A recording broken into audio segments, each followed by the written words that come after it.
And on flow, we say create a flow. Clicking on create a flow leads us to Power Automate. And here we can give the flow a name. I call it inform car recycler about new offer. I skip the trigger and type the trigger manually. And I say Dataverse. And here I see 3 different types of triggers for different purposes. 2 are marked as legacy, but this can be ignored. And the first type is when an action is performed or when a row is added. And another one is when a row is selected. That's the one we want to have. Now we have to type in default and select a table. And we take the table vehicle description. So we look for vehicle and we see here on top vehicle description.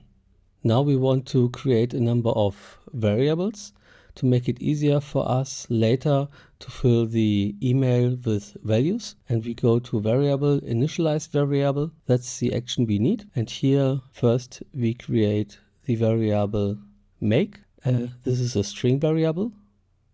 And the value comes from the trigger, because in the trigger we have the table with the record that we selected, and one column is make, so we take this. Now we want to have another variable, so I click on add action and type in variable.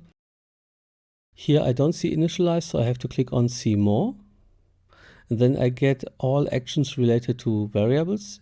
So here we have here initialize variable, and I type in the new variable, which is model. It's a string. The content comes again from my trigger. We see model here. And now I want to make it easier for myself. So I click on copy action.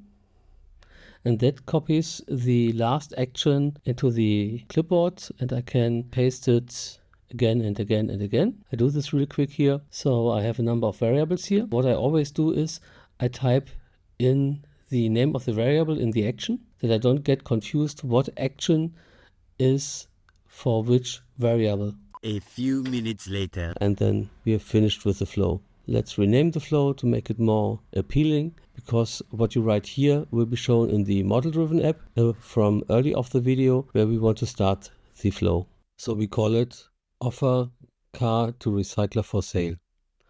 And then I click the save and go out of the editing mode. And now I go back to my model-driven app. I have to reload it to make the flow visible in the app. So I still have my record selected from the vehicle descriptions.